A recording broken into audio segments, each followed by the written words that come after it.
안녕하세요. 실무자를 위한 인과추론 활용 베스트 프랙티스를 발표할 최보경입니다. 오늘 이 세션을 통해 인과추론이 비즈니스에 가져다 줄 수 있는 기회는 무엇이 있는지, 실무에 적용할 때 어려움은 어떤 것들이 있는지 얻어가실 수 있기를 바랍니다. 저에 대한 소개를 드리면 현재 퀀다에서 데이터 분석가로 일하고 있고 팝 커뮤니티의 운영진입니다. 20년도부터 인과추론에 빠져서 재미있게 공부하고 있는데요. 커저 인퍼런스 KR 커뮤니티에서 발표하기도 하고 공부한 걸 글로 틈틈이 쓰고 있기도 해요. 자, 오늘은 4가지 목차로 나누어서 이야기를 이어갑니다. 먼저 발표를 하게 된 배경, 실무 인과추론의 위계, 그리고 풀 수 있는 문제의 유형과 다른 기업들의 사례를 분석해 볼 거고요. 이 3번째 목차가 가장 중요해서 시간을 많이 들여서 3가지 유형을 짚고 넘어가려고 합니다. 마지막으로는 실무에 적용할 때의 어려움을 3가지로 나누어서 설명하고 마무리할 예정입니다. 먼저 발표 배경입니다. 팝 커뮤니티 멤버분들과 3달간 인과추론 어드밴스드 스터디를 진행했어요. 스터디 결과물로는 가볍게 두아이 관련 번역한 내용, 공부한 내용들을 깃북으로 퍼블리싱했으니 두아이 사용하실 때 참고해 주시면 좋을 것 같습니다. 좌측에 주차별 구성 보시면요. 스터디 되게 좀 빡빡해 보이죠? 3달간의 스터디를 한 장으로 요약하면요. 빙산의 일각이었다는 한마디로 정리가 됩니다. 두아이 인터페이스 자체는 사용하기 편리한 편인데요. 인과추론 기법을 사용하기 위한 가정들이 많기도 하고 기법의 난이도가 높아서 내부를 이해하기가 어렵습니다. 이런 상황에서 오갔던 이야기들은요. 이거 이해하려면 6년 정도 공부하고 와야 될 것 같아요. 저는 수학을 못하는 사람이었군요. 와 같은 이야기들이었어요. 근데 든 생각은요. 저희도 공부하면서 어려웠는데 데이터 분석가가 아닌 실무자분들께는 진짜 더 어려울 것이라는 생각이 들었습니다. 이게 저희만의 문제는 확실히 아니더라고요. 실무의 인과추론을 활용하기 위해 극복해야 할 챌린지를 치킨 앤 에그 프로블럼으로 설명할 수 있는데요. A/B 테스트로 대답이 될 수 없는 실무 질문들, 테스트가 안 되는 상황들 있기 때문에 인과추론을 배워야 할 필요성은 인지하지만 연구의 생산자는 신뢰 가능한 숫자를 도출할 수 있을 정도로 인과추론에 대해서 충분히 이해하지 못합니다. 그 역으로 연구의 소비자도 분석 결과에 챌린지를 걸기 어려울 정도로 충분히 이해하지 못한다는 거죠. 즉 어디서 시작되는지는 알 수 없지만 두 측면은 서로를 강화시키고 있어요. 데이터를 보시는 분들은 아시겠지만 이해할 수 없는 숫자는 결국 간과됩니다. 따라서 굳이 이 기법들을 배울 인센티브가 없어지는 거예요. 이 문제는 저도 경험하고 있고 해외에서 인과추론을 접목하고자 하는 환경에서도 다수 마주치고 있는 문제입니다. 이처럼 인과추론 접목이 어렵기 때문에 해외, 국내에서 다양한 노력들이 있었습니다. 다수의 라이브러리들을 오픈소스로 열고 컨퍼런스, 세션, 커뮤니티, 테크 블로그 등 다양한 노력들이 있다고 보고 있어요. 오늘은요, 이 거인들의 어깨를 빌려서 널리 내다보자는 게 핵심이에요. 이론을 먼저 버텀업으로 공부하기 전에 진짜 실무에서 쓰이는 것은 무엇인지 확실히 알아보고자 합니다. 본론으로 들어갑니다. 2번째 목차, 실무 인과추론의 위계입니다. 인과추론의 베스트 프랙티스를 3단계로 정의해 볼 수 있습니다. 첫째로 가능하다면 랜더마이제이션을 활용할 것, 둘째로 내추럴 익스페리먼트를 활용할 것, 셋째로 컨디셔닝 메소드를 활용할 것을 이야기했는데요. 하나씩 어떤 건지 간략히 들여다보겠습니다. 우선 첫 번째 단계인 랜더마이제이션은 A/B 테스트와 같은 의미로 이해해 주시면 될 것 같아요. 즉 실험이 가능한 상황이라면 무조건 실험이 골든 스탠다드다. 그래서 현업에서는 애자일한 A/B 테스트 파이프라인을 구축하는 데 최선을 다하는 것이 좋습니다. MAB 그리고 업리프트 모델링을 통해서 이 랜더마이제이션의 효율을 높여주거나 추가적인 가치를 더해줄 수 있다는 게 실무에서 활용할 만한 랜더마이제이션의 포인트고요. 2번째, 내추럴 익스페리먼트는 실험의 상황에 가까운 부분적인 데이터셋을 찾자는 관점입니다. as if 랜덤으로도 칭해지는데요. 관측되지 않는 변수도 있으니 우리가 변수를 많이 수집해도 관측되지 않는 것에 한해서는 결국 다 통제할 수 없다. 이 문제를 극복할 수 있는 방식이라 선호가 됩니다. 이따 사례를 설명해 드릴 건데 그때 조금 더 이해하실 수 있을 거예요. 세 번째, 컨디셔닝 메소드는 가정들을 기반으로 변수를 통제하는 관점이에요. 다양한 방식들이 있지만 두아이 라이브러리에서는 5가지 방식을 제공하고 있습니다. 자, 그러면 다음과 같이 실무의 위계를 정리할 수 있어요. 좌측은 validity, 얼마나 결과가 더 신뢰 가능한가? 우측은 ease of use, 얼마나 사용하기 더 어려운가를 나타내고요. 첫 번째 랜더마이제이션 단계에서는 A/B 테스트, MAB로 구성이 되며 두 번째 레트로 익스페리먼트 단계에서는 Regression Discontinuity, Instrumental Variable로 구성이 됩니다. 세 번째 컨디셔닝에서는 Propensity Score 위주의 방식들을 제안하고 있어요. 쉽게 얘기하면요. 아래로 내려올수록 비교적으로 타당하지도 않고 사용하기도 어려워져요. 그래서 상단에 있을수록 사용하기 좋습니다. 현재 최상단에는 validity 그리고 ease of use랑 관계없이 랜더마이제이션에서 추가적인 가치를 끌어낼 수 있는 방식인 omniput 모델링을 두었습니다. 자, 그러면 다음 목차에서 이 위계에서 몇 가지를 짚어서 사례 분석을 해보도록 하겠습니다. 세 번째 목차, 풀 수 있는 문제의 유형과 사례 분석입니다. 중요하니까 집중해주세요. 인과추론으로 풀 수 있는 문제들 여러 가지 있습니다. 제가 현업에서 경험해본 문제 위주로 3가지를 추렸고요. 이 문제를 실제로 어떤 방법론을 통해서 풀 수 있는지 한두 가지씩 가져왔습니다. 첫째로 A/B 테스트를 진행해도 유저가 처치를 받지 않을 수 있다. 이때 처치의 효과를 어떻게 확인할 수 있을까? 이때 활용되는 데이터는 실험형이고요. 방법론은 도구 변수입니다. 두 번째, 비용이 수반되는 A/B 테스트를 진행했다. 어떤 유저에게서 가장 처치의 효율을 극대화할 수 있을까?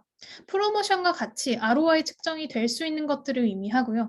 이때는 활용되는 데이터가 실험형 그리고 엄리프트 모델링을 활용할 수 있어요. 세 번째로 A/B 테스트가 아닌 관측형 데이터에서 어떻게 처치의 효과를 분석할 수 있을까인데요. 다양한 방법이 있지만 이중차분법과 매칭만 소개해드릴 예정입니다. 이 3가지 방법론을 아까 정의했던 실무 위계랑 같이 볼게요. 도구 변수는 두 번째 단계 레트로 익스페리먼트에 있는 방법론, 엄리프트 모델링은 랜더마이제이션을 진행했을 때 그 위에 추가적인 밸류 애드를 할 수 있는 방법론, 이중차분법과 매칭은 세 번째 단계 컨디셔닝에 있는 방법론입니다. 자, 그러면 3가지 유형을 하나씩 들여다보겠습니다. 첫 번째 방법론 도구 변수입니다. A/B 테스트를 진행해도 유저가 처치를 받지 않을 수 있는데 이때는 어떻게 효과를 분석할 수 있을까를 2가지 사례로 볼게요. 사례 분석은 3가지 절차로 이어갑니다. 문제 정의, 활용 방식, 활용 결과인데요. 유의해 주실 점은요. 이때 각자 배경 지식에 맞게 정보를 흡수해 가시면 좋을 것 같아요. 인과추론의 배경 지식이 있으신 분들은 나중에 출처 자료를 보면서 활용 방식에 대해서 깊게 공부를 해보시고요. 배경 지식이 없으신 분들은 문제의 정의와 활용 결과만 잘 이해하고 가셔도 성공적이라고 생각을 합니다. 첫 도구 변수 사례는 트립어드바이저의 사례입니다. 문제 정의부터 보시면 트립어드바이저의 멤버십에 가입하는 것이 유저의 관여도를 증가시킬까? 라는 문제예요. 관여도는 체류 시간과 방문 일수를 통해서 정의가 되었고요. 그뿐 아니라 어떤 종류의 유저에게 이 멤버십을 가입하는 게 더 효과적인가를 알고자 했어요. Recommendation A/B 테스트, Doubly Robust IV라는 방법을 econML 라이브러리를 통해서 활용했는데요. 난이도를 지금 별 4개로 두었는데 그 이유가 DRIV라는 메소드가 인과추론의 머신러닝을 접목하기 때문에 이해하기도 사용하기도 난이도가 높습니다. 레커멘데이션 A/B 테스트는 좀 알아두면 좋아서 A/B 테스트 관해서는 이후에 설명을 해볼게요. 결과적으로 멤버십 가입이 1.12배 관여도 증가를 시켰고 아이폰 유저와 예약 페이지 방문한 유저가 관여도가 높더라. 그래서 이 유저 대상으로 멤버십 가입을 좀 더 유도시키는 전략을 구상했다고 합니다. 자, 여기서 정의했던 문제를 풀기 위해서 왜 어려운 방법론을 썼는지 알아야 한데요. 우선 정의한 문제를 풀기 위해 일반적인 방법론을 2개 제안해 볼 수 있습니다. 첫 번째는 멤버십 가입 유저와 미가입 유저의 체류 시간을 단순히 비교하는 거예요. 이 경우는 컨펀디니스 이슈가 발생하는데요. 조금 더 설명을 해보면 좌측에 멤버십에 가입한 유저는 가입하지 않은 유저보다 서비스에 대한 유저의 선호도가 높을 거예요. 서비스에 대한 유저의 선호도가 높으면 체류 시간도 높아질 수 있습니다. 따라서 두 그룹을 동등하게 비교할 수 없게 돼요. 두 번째는 A/B 테스트를 진행할 수도 있었을 텐데요. 이 경우는 imperfect compliance라는 이슈가 발생을 합니다.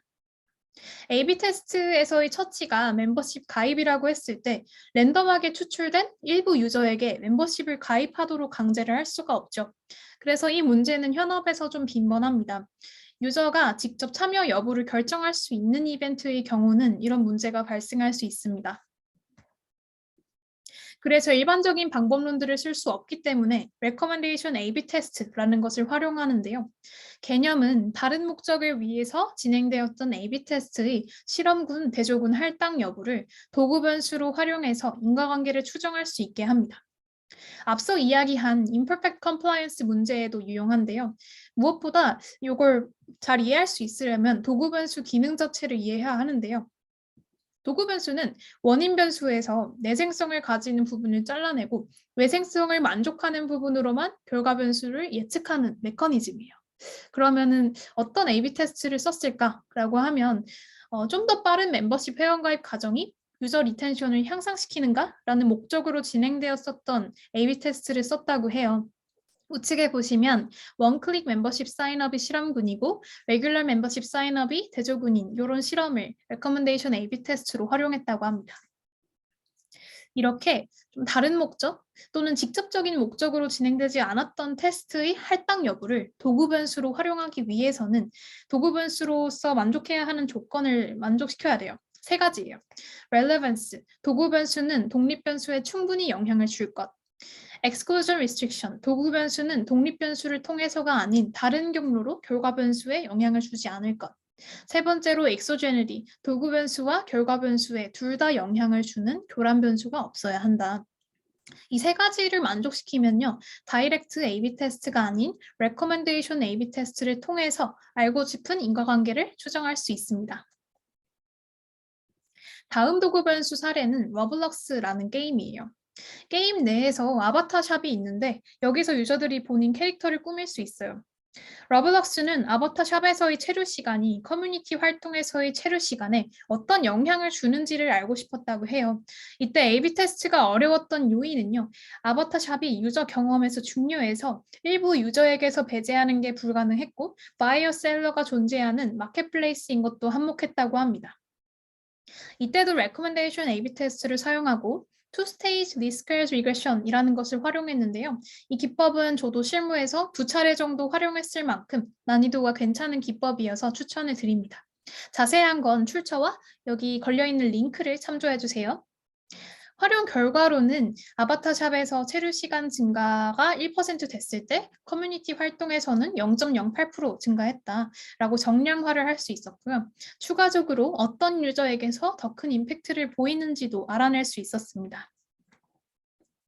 그럼 러블럭스는 어떤 테스트를 썼을까 들여다보면요. 1년 전에 아바타샵에 recommended for you라고 아이템을 추천해주는 피처를 추가해서 A/B 테스트를 진행했다고 합니다. 이 피처는 아바타샵 체류 시간에 큰 증가 효과를 줬고요. 이 실험 여부 도구 변수는 도구 변수로서의 조건들을 모두 만족하기에 아바타샵 체류 시간이 커뮤니티 체류 시간에 가지는 이 인과적 관계를 다이렉트 A/B 테스트가 아닌 방식으로도 추정을 할 수 있게 되었습니다. 네, 여기까지 도구 변수는 다 살펴봤고요. 두 번째 방법론인 업리프트 모델링을 들여다보겠습니다. 이 문제는 비용이 수반되는 A/B 테스트를 진행했을 때 어떤 유저에게서 가장 효율을 극대화할 수 있을까라는 문제고요. 사례 두 가지 살펴보겠습니다. 비교적으로 간결하게 살펴볼 예정이에요. 자, 첫 사례는 우버이츠입니다.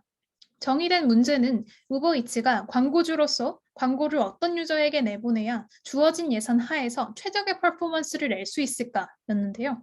여기서는 우버가 만든 Causal ML이라는 라이브러리를 활용했습니다. Causal ML은 머신러닝을 접목한 인과추론을 하기에 특화되어 있는 라이브러리예요. 활용 결과로는 업리프트 모델링을 통해서 폴리시를 구해 예상 임팩트를 도출했고요. 그 구한 폴리시를 기반으로 실제 실험을 집행해서 결과를 확인했습니다. 업리프트 모델링이 무엇인지 이해를 해볼게요. 개입 여부, 구매 여부로 우측처럼 2x2 매트릭스를 구성할 수 있어요. 여기서 효율을 극대화하기 위해서 집중해야 할 세그먼트가 존재한다는 게 모델링의 동기가 됩니다. persuadable 세그먼트는 광고를 안 봤을 때는 구매하지 않지만 광고를 봤을 때는 구매해요. 그래서 이 세그먼트는 개입이 필요합니다. 반대로 광고를 안 봤을 때는 구매하다가 광고를 보여주니까 갑자기 구매를 하지 않는 이런 청개구리 같은 디파이어 세그먼트는 개입을 하지 않는 것이 좋습니다. 그 후에 세그먼트는요, 광고를 보여주든 안 보여주든 행동 양상이 같기 때문에 비용이 드는 개입은 하지 않는 게 좋습니다. 엄리프트 모델링의 동기에 대해서 좀 이해를 했고, 그럼 메커니즘을 간단하게만 살펴볼게요. 우선 추정의 대상이 되는 것은 인과 효과예요. 엄리프트 스코어라고도 부릅니다. A/B 테스트를 통한 실험 데이터를 인풋으로 받아서 사용을 하기 때문에 이 캠페인 효과를 비교하는 거에 그치지 않고요. 실제 비즈니스 밸류까지 극대화해 줄 수 있는 기법이에요. 우선 데이터를 쪼개는 계층화를 하고 그 쪼개진 계층 내에서 평균 처치 효과를 머신러닝을 통해서 추정하는 것이 핵심입니다. 진행 절차는 간단하게 아래와 같아요. 실험 상황을 설계하고 데이터 수집하고 엄리프트 모델링하고 그리고 오프라인 이발루에이션, 온라인 이발루에이션을 거치는데요. 뒤에 있는 두 가지 절차가 뭔지 한번 봐볼게요. 엄리프트 모델링을 실제로 우브이츠가 활용한 결과인데요. 오프라인 이발루에이션 거치고 온라인 이발루에이션으로 실제 온라인 실험을 통해서 검증을 완료한다는 개념인데요. 우선 좌측 보시면 엄리프트 스코어가 상위 60%인 유저까지만 개인이 가장 높은 기울기로 증가를 해요. 그리고 여러 모델들을 사용해보고 성능이 좋은 것을 선택하는데 좌측 차트를 보시면 파란색 선인 모델이 선택이 됩니다. 그래서 이 상위 60% 유저까지만 타겟팅을 하는 폴리시를 집행했을 때 예산을 40% 줄이면서 수익 효율을 67% 증가시킬 수 있을 것으로 예상을 했고요. 이걸 기반으로 실제 온라인 실험을 진행했을 때 예상했던 결과와 유사하게 수익 효율을 높이는 결과를 보인 것을 확인할 수 있습니다. 다음 추가 사례는 도어대시라는 음식 배달 서비스입니다. 도어대시는 기존에 이탈 유저에게 할인을 제공하는 프로모션 캠페인이 있었고요. 비용 효율을 위해서 좀 더 개인화를 하고 싶었어요. 라이트 GBM을 활용한 엄리프트 모델링을 선택을 했고 모델의 결과로 프로모션에 코스트 이펙티블리하게 반응하는 세그먼트를 발견을 했습니다. 이 세그먼트에게만 프로모션 집행하면 비용을 33% 감소시킬 수 있다는 점을 확인을 했고요. 자세한 내용은 출처에서 참조 부탁드립니다. 자, 그러면 엄리프트 모델링까지 어려운 거 다 살펴봤습니다. 마지막 문제는 A/B 테스트를 진행하지 않았을 때 어떻게 처치의 효과를 확인할 수 있을까입니다. 두 가지 사례로 살펴볼게요. 아까 얘기한 이 문제는 실험을 진행할 수 없는 상황에서 자주 마주치는 문제입니다. 여러 방식들로 풀 수 있는데요. 아래에 보시는 차트는 데이터 사이언스 어플리케이션에 있어서 인과추론 기법이 사용되는 비중에 대한 조사인데요. 실험, differences in differences, 매칭, 도구 변수 순으로 사용이 많이 되었습니다. 따라서 오늘은 DID랑 매칭 사례만 소개해 드리도록 하겠습니다. 첫 번째 사례는 제 경험 사례입니다. 퀀다 앱에서 매주 열리는 수학 퀴즈 대회가 있어요. 퀴즈라고 부르는 기능인데요. 이 기능에 참여하는 것이 유저의 재방문에 어떤 영향을 주는지를 알고자 했습니다. Look forward 매칭이라는 방법론을 통해서 관측형 데이터에서 실험군, 대조군으로 칠 수 있는 형태로 페어를 만들어주고요. 그 페어 간의 주별 방문 리텐션 차이를 보는 기법이에요. SQL과 엑셀로 진행이 가능해서 활용해 보실 분들은 아래 링크 참조해 주시고요. 궁금한 점이 있으시다면 저에게 질문을 주시면 좋을 것 같습니다. 활용 결과는 기능 출시 직후에 퀴즈를 사용하는 행동이 유저의 주별 방문 리텐션을 4%포인트 정도 증가시키는 것을 발견했고요. 그 후로 다른 국가에 동일한 기능을 출시하는 전략의 우선순위를 높일 수 있었습니다.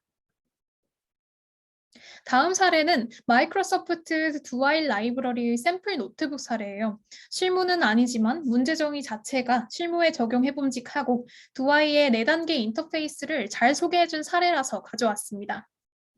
문제는요, 멤버십 리워드 프로그램에 가입하면 가입 후 지출액이 증가하는가? 그래서 활용 방식은 성향 점수 매칭 리스트였는데요. 매칭이라고 하면 가장 기본적으로 이야기되는 기법이 이 PSM입니다. 링크 걸어둔 유튜브가 설명을 진짜 잘해주셔서 한번 확인해 보셔요. 활용 결과로 멤버십 리워드 프로그램에 가입하면 평균 $115의 지출액 증가를 보이는 걸 확인할 수 있었는데요. 이 사례에서 짚고 넘어갈 만한 사항이 하나 있는데 두아이 라이브러리의 장점이에요.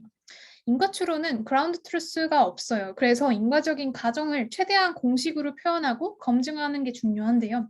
두아이는 총 우측 보시면 4단계로 진행이 되고 마지막 4단계인 레퓨트에서 얻어진 추정치에 대해서 반박할 수 있는 방식을 다양하게 제공하고 있습니다. 그래서 4단계가 특이점이고요. 그러면 이제 사례들 분석은 마무리 짓고요. 마지막 목차, 실무의 인과 추론을 적용할 때의 어려움을 살펴보겠습니다. 어려움을 크게 3가지로 나눠봤습니다. 첫째로 인과 추론을 위한 가정들, 둘째로 사람에 대한 데이터가 가지는 본질적인 한계, 셋째로 에듀케이셔널 갭입니다. 하나씩 들여다보겠습니다. 우선 인과 추론을 위한 가정들은 다음과 같습니다. 그냥 참고용으로 모아뒀고요. 이 가정들을 보면요. 실무에 쓰려면 2가지 의문이 드는 거죠. 현실 관측 데이터에서 어디까지 만족시킬 수 있을까? 만족 여부는 어떻게 검증할 수 있을까? 해외 조사에 따르면 응답자 중에서 51%가 실험이 아닌 관측형 데이터 인과 추론할 때 가정을 만족시키는 것이 어렵다라고 응답을 했습니다. 이 문제는 해결하기가 많이 어려운 것 같은데요. 저의 생각을 좀 공유 드려보면 가정 만족 여부를 검증하는 데 집중하기보다는 그냥 다수의 인과 추론 기법들을 사용해서 추정 결과를 교차 검증하는 것이 좋을 것 같고요. 그리고 엄밀한 가정들을 만족시켜야 하는 기법보다 가정이 비교적으로 적은 기법을 선택하는 것이 좋을 것 같습니다. 그리고 두아이처럼 가정들에 대한 센시티비티 애널리시스를 많이 제공하는 라이브러리를 활용하는 게 또 대안이 될 것 같고요. 궁극적으로는 이 기법들을 사내에서 적용해보면서 노하우를 쌓고 템플릿화하는 것이 필요합니다. 두 번째 어려움으로는 사람에 대한 데이터가 가지는 본질적인 한계가 있습니다. 추정된 인과 효과는 컨텍스트 디펜던트합니다. 플랫폼 종류, 문화, 유저 특성에 따라서 효과가 그때그때 달라질 수 있죠. 그래서 일반화가 어렵다는 한계를 인정하고 명시해야 합니다. 마이크로소프트 리서치는 이런 사람에 대한 데이터가 주로 가지는 4가지 바이어스를 소개하는데요. 아래 링크에서 확인해 보시고 분석하실 때 유의하시면 좋겠습니다. 마지막 어려움은 에듀케이셔널 갭입니다. 아까 동일한 서베이에 따르면 이 교육 격차도 인과 추론 실무 접목에 있어서 챌린지 중 하나인데요. 데이터 사이언스 팀 내에서도 주로 소수의 인과 추론 전문가에게 지식을 의존하고 있다. 궁극적으로 이 교육 격차는 관리자 레벨으로 확장이 되고 인과 추론 기법들이 의사결정에 가져다 줄 수 있는 기회를 인지하지 못하게 하고 있습니다. 이를 해결하기 위해서는 창출할 수 있는 비즈니스 기회를 이해할 수 있게 전파를 하고 분석가들은 효과적인 정보 전달을 위해서 고민하는 것이 필요하다는 생각이 들었습니다.